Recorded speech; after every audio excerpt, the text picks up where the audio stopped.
There are a lot of Sonic fan games out there, most of which never end up seeing a fully completed state, but there are some that eventually get to that point. One such title is Sonic Robo Blast 2. Well, sort of. By definition, this game is also still in active development, but I consider it complete due to how feature-rich and polished it is. Just for some history, Robo Blast 2 began in the same vein as the original Sonic Robo Blast, that being a 2D platformer, but in 1998, development moved to the Doom engine. Yes, the Doom engine, and yes, 1998. A year before Sonic Adventure was made available in the West. This is a fan game that's had 27 years worth of work put into it. Eat that, Black Mesa. As you're about to find out, or maybe already know, Sonic Robo Blast 2 is a bit of a what-if scenario for a world where Sonic Adventure never happened. Nearly everything from the early 90s 2D Sonic games has been implemented in some form, and that extends to the story. Once every 5 years, a mysterious rock appears in outer space, only to disappear within a week. Eggman wants to harness its power, and it's up to Sonic and his friends to stop him.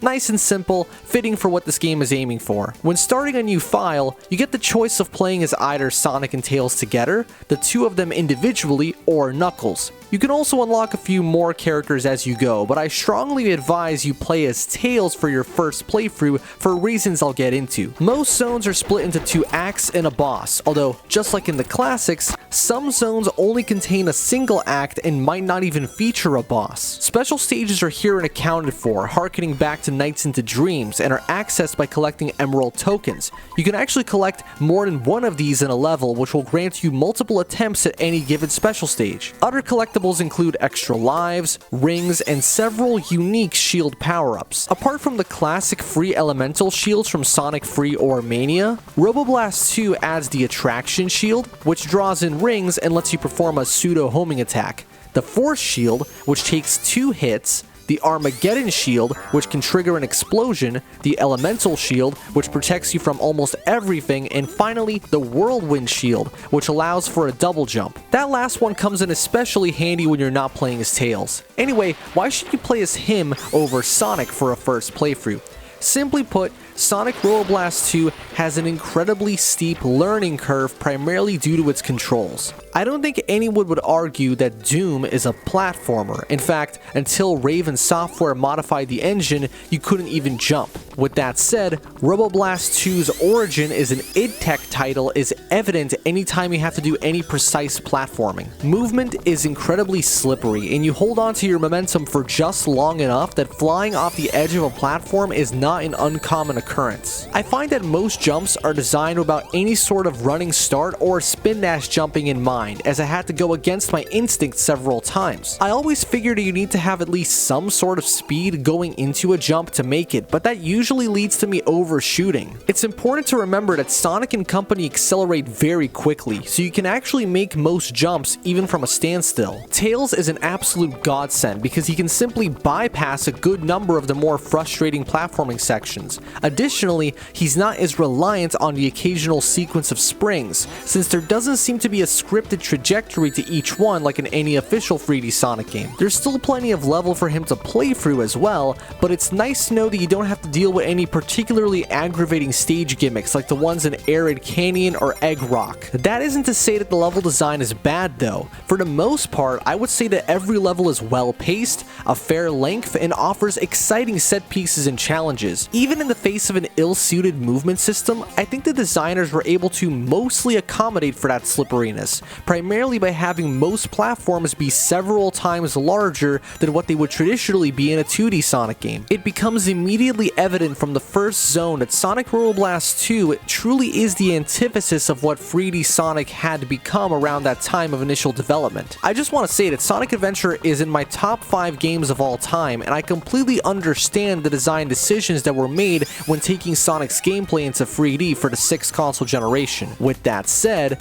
Robo Blast 2 offers a refreshing approach to stage design, with lots of hidden areas, branching pathways, and a general adhesion to the classic Sonic design philosophy. I just really wish the controls could have been tightened up, because by default, the only way for me to fully enjoy this game is by skipping about 25% of every level. Let me be clear and state that I don't believe Tails and his flying completely break the game. If you intend on completing every level as fast as possible, you're going to want to minimize the amount of time you spend flying, since it does slow you down considerably compared to running on the ground. Regardless, with the aforementioned emerald tokens and special stages, in addition to stage-specific emblems to find, you still have something to keep you engaged, even if it isn't the platforming itself. The boss design of Sonic Robo Blast 2 is something that I also don't care for. Not that that's anything new for me.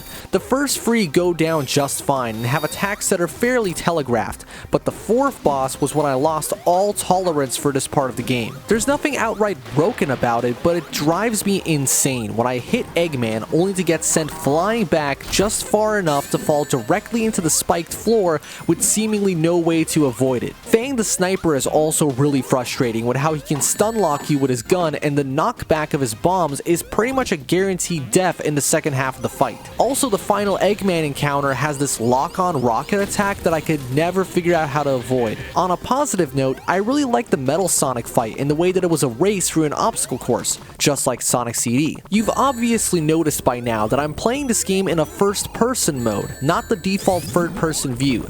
This is because I find the controls to feel way more natural like this, allowing me slightly more precision than I would otherwise have. Since this is a Doom engine game, you get a lot of settings that you can tweak to your liking, such as FOV, mouse look, camera settings, rendering, and so on. If you're gonna play in first person, which I recommend, you should absolutely disable the settings labeled lack of perspective. Leaving this on causes that classic Doom or build engine warping that happens when you look up and down, which isn't a big deal in third person, but is otherwise a deal breaker for me. While on the topic, I'm aware that this is actually running on a heavily modified version of Doom Legacy and not something like UZ Doom, but it really irritates me that you can't set the game to any resolution higher than 1920 by 1200. If this video doesn't look quite as sharp as others I've done, that's why. And that's quite a shame too, because while it doesn't have the shininess of a more modern Unreal Engine or Unity Sonic fan game, Robo Blast 2 is an absolute delight to look at and listen to. The sprite work as well as the optional 3D animations are all beautifully well done, surpassing even the quality of the 16-bit titles that inspired it. All of the levels have excellent environmental textures too,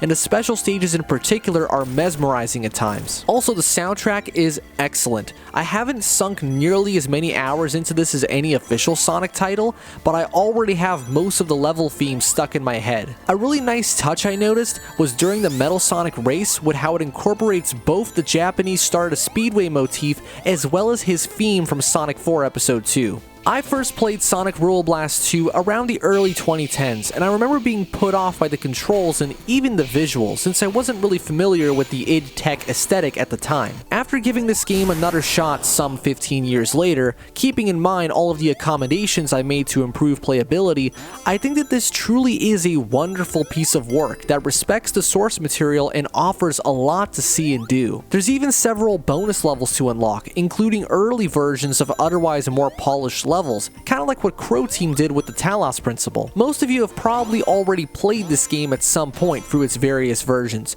but if you haven't played it in a few years, check out the latest builds because the polish on display here is truly remarkable.